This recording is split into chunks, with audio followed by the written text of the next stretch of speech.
Amigas e amigos da TV Assembleia, começando mais um Tocantarte.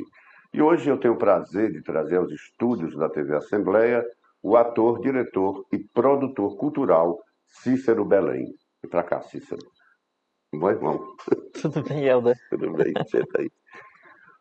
Cícero, prazer te receber aqui, rapaz. Que luta, hein? Estou vendo que você está aí numa caminhada intensa, né? Pró-cultura do Estado, não é isso?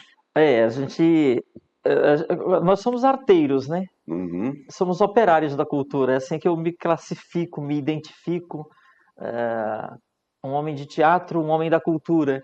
E estamos numa missão bonita que está me deixando muito, muito feliz, Helder, porque é, eu tive a oportunidade em 1992 de trabalhar no governo do estado.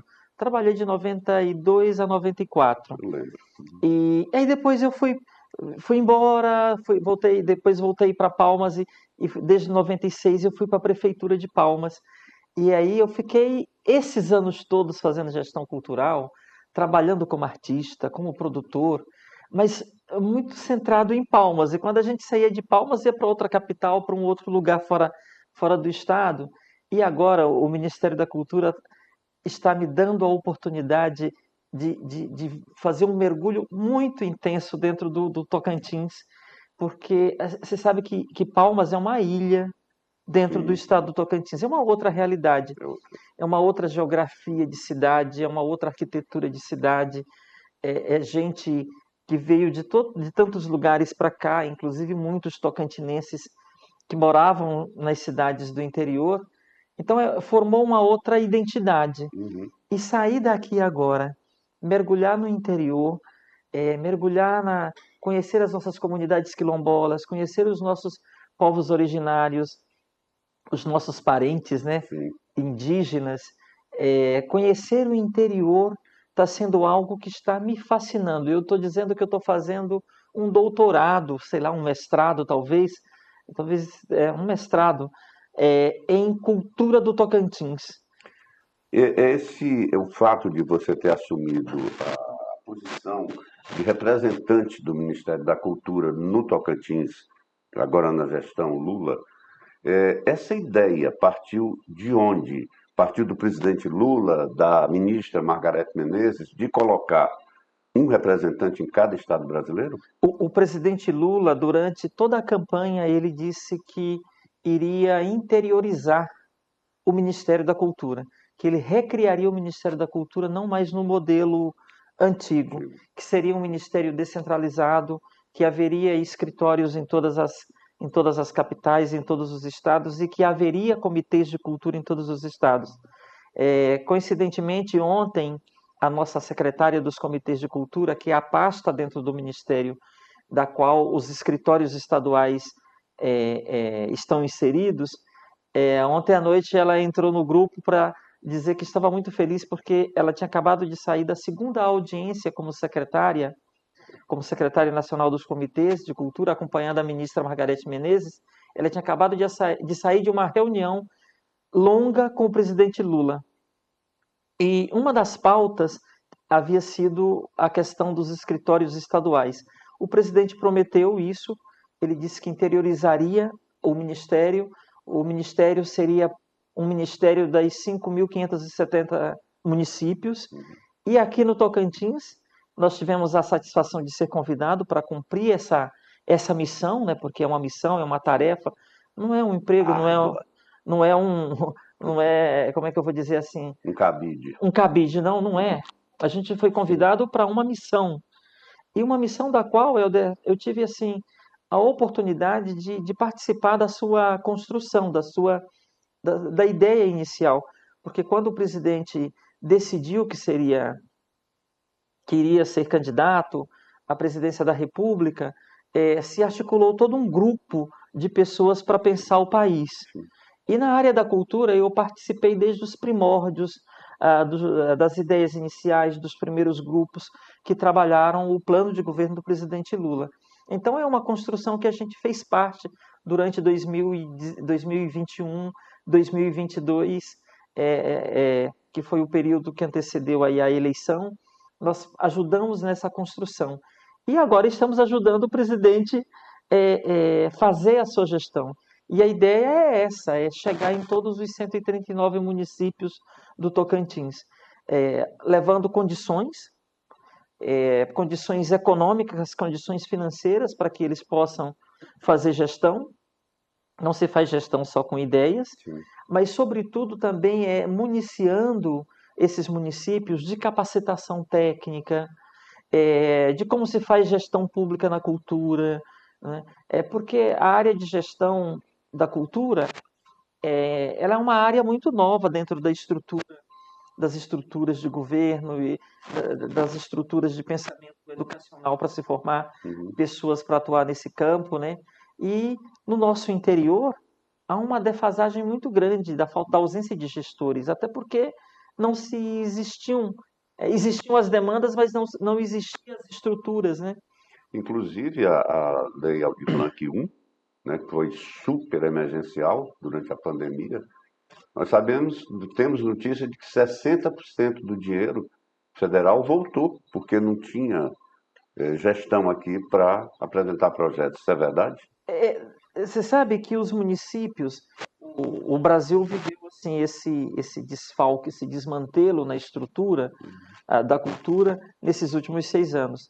Mas aqui no estado do Tocantins nunca houve uma política que de fato contemplasse os municípios, que de fato contribuísse para que os municípios se estruturassem.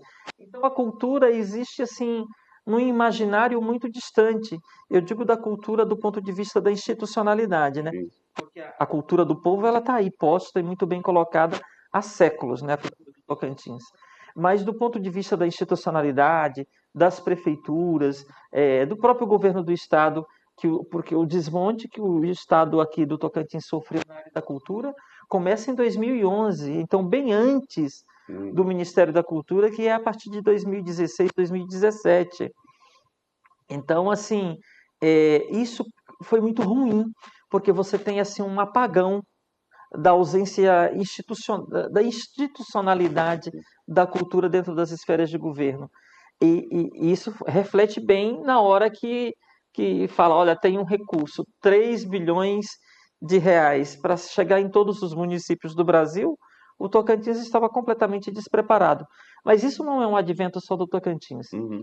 Muitos outros estados também padecem da mesma dificuldade. É claro que a gente tem bons exemplos assim.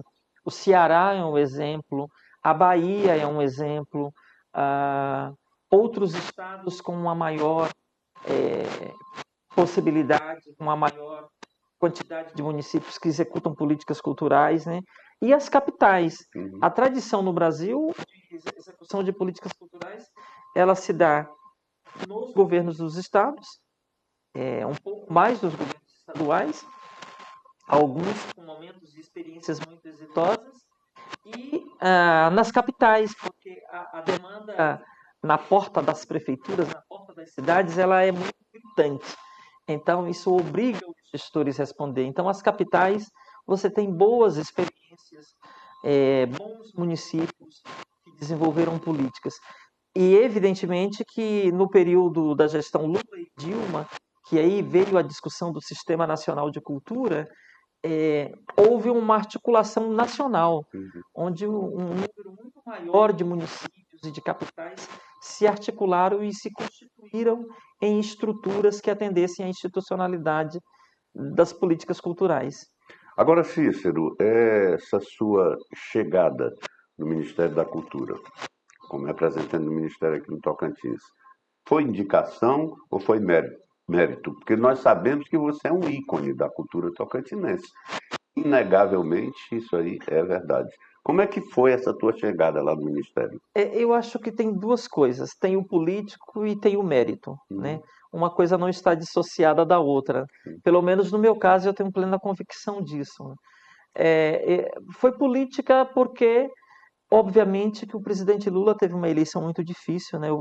Esse período de extremismo absurdo que nós vivemos, e se não tivéssemos um democrata como o presidente Lula, dificilmente teríamos superado essa fase difícil, né? Talvez estivéssemos vivendo uma mudança de sistema de democracia efetivamente para um sistema centralizador. Eu te peço só para dar uma pausa, porque a direção ali está avisando que o nosso bloco está estourando. Mas já já nós vamos voltar. E você aguarde aí. Hoje eu estou aqui com Cícero Belém, ator, produtor cultural, diretor, figura conhecidíssima e querida demais, né? Nós voltamos já, tá?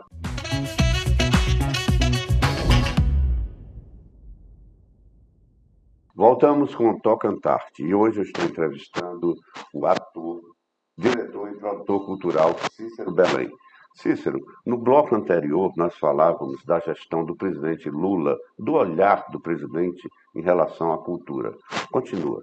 Então, o presidente ele tem um olhar muito especial, porque ele vê a cultura como algo com uma capacidade enorme de geração de emprego e renda, de inclusão, um espaço em que efetivamente ele se materializa através da diversidade de opiniões, da diversidade de expressões, porque a cultura é uma multiplicidade de possibilidades, de coloridos, né, de vida e de exercício de cidadania.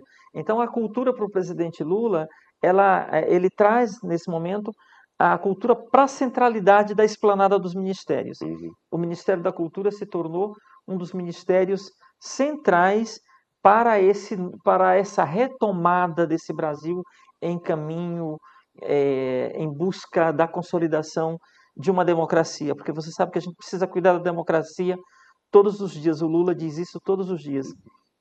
E a cultura é esse lugar tanto que os governos totalitários, a primeira medida que eles tomam é de destruição dos mecanismos que garantem a expressão da cultura, né? Então essa reconstrução, os escritórios faz parte dessa reconstrução. Nós tivemos assim a satisfação politicamente, porque você sabe que eu sou militante político também, eu tenho lado, eu tenho escolhas políticas, sempre tive, a sociedade tocantinense sempre soube disso com muita clareza, e a gente fez parte dessa construção, desse pensamento de um novo Brasil, nesse contexto de redemocratizar o país. E aí, é nesse contexto que a equipe que a ministra Margarete convidou para trabalhar com ela no Ministério, eram pessoas, uma parte delas, pessoas com quem a gente conviveu esses anos todos, esses anos de resistência, inclusive, né? Desde o Ocupa Minc, outras pessoas que vêm desde a época do Gil e do Juca Ferreira, nos governos de Lula e de Dilma, né? Lula 1, Lula 2 e Dilma, né? E então, parte dessas pessoas se reencontraram. E daí surge o convite, né? Por parte da equipe da ministra, por parte da ministra, eu fui convidado ainda em fevereiro. E isso conjugou com também o interesse político, com as indicações de ordem política do partido que eu pertenço, que é o Partido dos Trabalhadores, e aí emplacou. Tinha as duas coisas, tinha o político, tinha o técnico, tinha o mérito, porque todos conhecem assim a minha história de anos de luta aqui no Tocantins, de muita resistência, de muito trabalho, de muita resiliência, né? E de compromisso com a cultura, né? E quando a gente fala compromisso com a cultura, independentemente das cores partidárias, o nosso compromisso é com a cultura para todos e com a cultura de todos. Então não tem olhar partidário nesse momento, né? Tem um olhar da cultura. Da cultura. Você nasceu no berço da cultura, né? Em Goiás, e depois Tocantins, que é Porto Nacional. E aí eu queria voltar um pouco no tempo, porque foi em Porto Nacional que, junto com a saudosa, querida Marcélia Belém, vocês fundaram a companhia Chama Viva. Fala um pouco da Chama Viva, como é que surgiu a ideia da Chama Viva? É engraçado, né? Falar da Chama Viva me causa uma emoção, eu acho que vou arrepiando aos pouquinhos, porque foi muito importante, eu acho que foi um grupo que cumpriu uma missão também na história das artes cênicas do Tocantins, né? E nós começamos em Porto, em 1985, eu nem sou da fundação do grupo, eu entrei 3 meses depois, 2, 3 meses depois. Mas você carregou esse É que eu entrei. Você é a Marcélia. Sem dúvida.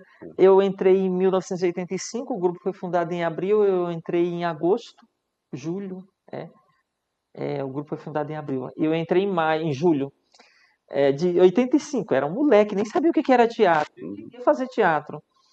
Depois, em 89, a Marcélia chega, porque ela, assim, a gente tem histórias muito engraçadas, porque aos 15 anos eu tive o meu primeiro emprego e aí eu saí de casa. Eu saí da casa dos meus pais e fui morar com a minha avó. Depois eu completei 18 anos, aí eu fui morar sozinho, né? Aquela coisa de jovem com suas rebeldias, né? Mas é sempre muito responsável. E aí veio a rebeldia da Marcélia, também como adolescente. Ela com 14 saiu de casa e foi morar com quem? Com o irmão, com o Cícero. E aí ela queria fazer teatro e eu não queria que ela fizesse teatro, porque era uma coisa muito louca. Meu pai me assustava muito, sabe, Helder? No início, ele não me incentivava a fazer teatro. Primeiro porque ele falava que tinha uns filhos de seu Sabino, depois é que eu descobri que era o Hamilton Pereira, o Atos Pereira, filhos do seu Sabino Pereira lá de Porto, o Hamilton que eu estou falando do Pedro Thierry, nosso grande poeta. Sim, sim. E eles todos sofreram revés na ditadura militar. E meu pai falava assim: olha, eu não quero você envolvido nessa coisa do teatro, porque tem os filhos aí de seu Sabino que sumiram, não sei o quê, que foram presos. Ele não gostava. E, além disso, ele me assustava por demais quando a Marcela foi morar comigo. Ele dizia assim: se acontecer alguma coisa com a sua irmã, você é responsável. E aquilo era um peso para mim. Então, eu não queria que ela fizesse teatro. Mas ela foi morar comigo e ela, rebeldemente, ela chegou no teatro. E a gente tocou o Chama Viva por muitos anos. Eu me afastei do Chama Viva em 2012, mas ela continuou com o Chama Viva até 2017, 2018. E juridicamente ele ainda está aí, constituído, prontinho, bonitinho, né? Depois, em 2021, ela partiu, né? Foi chamada para outra missão em outro plano, a gente imagina. E E a gente chegou a discutir, eu, Sabrina Fittipaldi, o Juliano Gomes, a Cleuda Milhomem, assim, muito comovidos com a partida da Marcélia, a gente chegou a pensar em retomar o grupo. E depois, assim, a gente meio que quietou um pouco, tínhamos algumas ideias, aí veio esse convite para o Ministério, que me coloca numa outra condição. E aí hoje eu tenho muita dúvida se o Chama Viva ainda, se ele ainda vai voltar, né? E acho que se ele voltar é uma outra coisa, né? Pelo andar da carruagem, né, sobre esse aspecto, está difícil, porque você não tem tempo para nada, nem para dormir. Não tenho. Eu coloquei em segundo plano projetos pessoais por esse tempo para cumprir essa missão no governo federal. E eu estou muito empolgado com isso, sabe? De ajudar a cuidar dos nossos municípios. Isso é uma maravilha. Hoje eu estou conversando com o ator, diretor e produtor cultural Cícero Belém. Eu quero lembrar a você, amiga, a você, amigo, telespectadores da TV Assembleia, que a Assembleia acaba de lançar um aplicativo, um app, chama-se Aleto Play. Você pode baixar tanto para Android quanto para iOS. Só procurar aí nas lojas. É de graça, o aplicativo é de graça e nele você vai acompanhar toda a atividade parlamentar da sua Casa de Leis Tocantinense e também toda a programação da TV Assembleia. Aleto Play, baixa aí. Nós voltamos já já.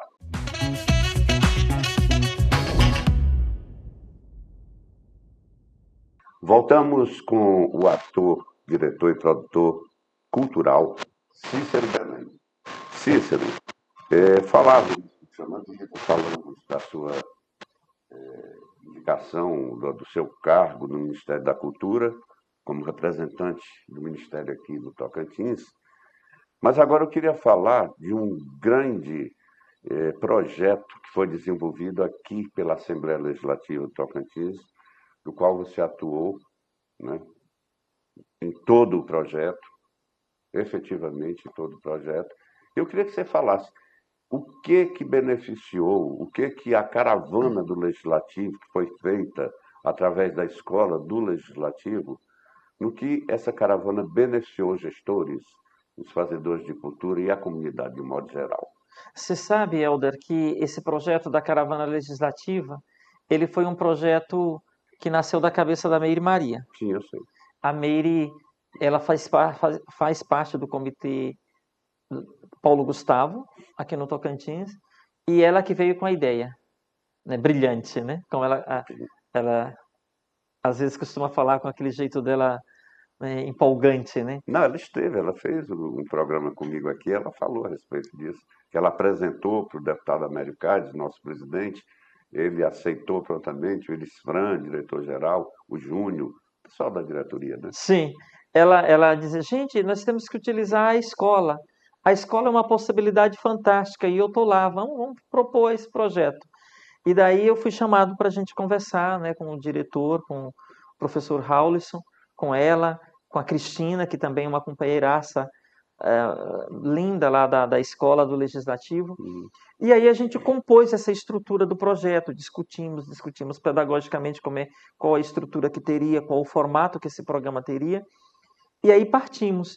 Eu comecei a trabalhar como coordenador estadual do Ministério da Cultura antes de tomar posse, porque a minha indicação já estava resolvida do ponto de vista político, e a gente precisava atingir os municípios, fazer com que a Lei Paulo Gustavo chegasse nos municípios. E aí a gente veio com uma ideia, com uma compreensão de que era preciso convencer os vereadores, porque na Aldir Blanc 1, 55 municípios aderiram e 84 municípios deixaram de executar a Lei Aldir Blanc, por N razões. Falta de informação, falta de técnicos, falta de interesse, cada um variava. Medo de fazer a coisa errada. Então, foram N as razões para não participar para essa ausência enorme de 84 municípios. E a gente entendia que precisava reverter esse processo. E ele só seria revertido se a gente tivesse mobilização social, se a gente tivesse mobilização política, e aí nós nos embrenhamos lá, o Comitê Paulo Gustavo e a Escola do Legislativo, do sentimento de que para a gente chegar em todos os municípios, a gente precisava do braço político, da força política. E a Lei Paulo Gustavo, e eu vou dizer isso aqui com muita tranquilidade dentro da TV Assembleia, eu acho que é muito importante que os nossos 24 deputados estaduais saibam disso. A gente se convenceu de que, assim como a lei foi criada, ela foi construída, ela foi aprovada quase que por unanimidade no Congresso Nacional, numa união de forças políticas, a gente só iria conseguir chegar em todos os municípios se houvesse uma articulação propositiva das forças políticas que compõem o Estado. Então, nós fomos buscar os vereadores. Qual é o papel da escola? Legislativo. Formar quem? Formar os legisladores. E aí a gente foi nesse foco. Só que tinha dois viés. Um viés que olhava para o legislador, era o diálogo com o vereador, e o outro lado em que a gente buscava o diálogo com a sociedade civil, para mobilizar essas duas forças para garantir que houvesse ali um convencimento dos prefeitos para a adesão. E assim foi um sucesso, a caravana funcionou. Eu acho que tudo que está vindo depois tem a consequência dessa força política. Teve um momento que assim a gente tinha os chefes de gabinete dos 24 parlamentares ligando para os prefeitos. A gente chegava à conclusão, a cidade de Goiatins não vai aderir, o prefeito não quer aderir. Qual é o deputado? A fulano de tal. O chefe de gabinete ligava, quando não o deputado, e aí foi construindo essa rede de convencimento. E só 2 municípios deixaram de aderir à Lei Paulo Gustavo e depois queriam aderir, mas aí não tinha mais como. Né? Que é Santa Rita do Tocantins e Santa Terezinha do Tocantins, que eu brinco muito dizendo que as 2 santas, eu rezei para as santas, mas as 2 santas falaram, olha, não, agora não, e eles não entraram, mas eu não desisti dessas santas, viu? Agora foi super benéfica nessa iniciativa dessa caravana do Legislativo, e a Lei Paulo Gustavo, que já fechou, claro, não fechou agora no final de outubro, teve quase 1.800 projetos inscritos, né? Então, eu não acompanhei ainda a consolidação desses dados agora pelo governo do Estado. Eu soube esses dados aí, através da Secretaria de Cultura do Estado, foram 1.680, quase 1.700 projetos. Isso aí já é reflexo desse trabalho que vocês fizeram. Com certeza, né? Com certeza, Helder. E é importante a gente ressaltar que agora para Paulo Gustavo houve uma junção de forças, uma junção de forças da sociedade civil muito mobilizada e dos poderes. Eu acho que ter essa participação da Assembleia foi muito bom para nós, enquanto sociedade, enquanto agentes de cultura, porque você tem um respaldo de um dos poderes, que é o poder legislador, mas, ao mesmo tempo, eu acho que foi muito bom para a Assembleia Legislativa.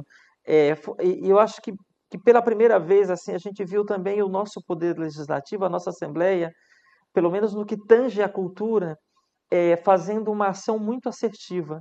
Para além de um evento, de uma exposição, sabe, Uhum. que não é assim, demérito a essas atividades, mas assim, pensando de uma forma mais estruturante, de contribuir para que a cultura de fato seja institucionalizada, seja estruturada para fazer políticas que sejam perenes, que chegue lá na vida do cidadão que precisa dessas políticas, né? Outra coisa interessante que eu soube, que bochichos nos corredores do Ministério da Cultura, lá em Brasília, comenta-se que o Ministério deve aconselhar as outras assembleias do Brasil a seguir esse modelo feito pela Assembleia Legislativa do Tocantins, né? Então, o Ministério viu isso com muito bons olhos, né? Houveram outras iniciativas também de Assembleia Legislativa, não no modelo do que foi feito aqui, mas assim, essa prática aqui, essa iniciativa aqui, ela tomou um vulto, né? Hum. Ela deu uma visibilidade e, e hoje é muito bem visto, né? Nós estamos realizando outras atividades em conjunto com a escola, em conjunto com a Assembleia, porque a Assembleia se tornou uma parceira para nós muito estratégica, pela capacidade de mobilização, através da estrutura da escola e de fazer chegar nos municípios a informação, e pela capacidade de formação, né? E sem se falar que é um poder político, né? Sim, E claro. nesse processo de retomada do país é muito importante a gente falar da política, falar dessas relações e estabelecer relações com a classe política. Com certeza. Cícero, é uma pena que o nosso tempo é tão curto, passa tão rápido. Conversar com você sempre é muito bom. Eu espero que isso aconteça outras vezes, tá? Te agradeço demais por ter vindo até os nossos estúdios e te desejo sucesso cada vez mais na tua vida. Você sabe, Helder, que a gente está sempre à disposição. É você chamar, é uma ordem. A Olha, gente volta aqui na TV Assembleia para conversar com esse público lindo, com um público tão especial, né, da TV Assembleia, e que esse canal chegue cada vez mais, leve cada vez mais informação de ponta, né, de qualidade para a nossa população. muito obrigado, Cícero. E você se ligue, hein? Baixe Alerta Play para o Android ou para o iOS. E até o nosso próximo encontro.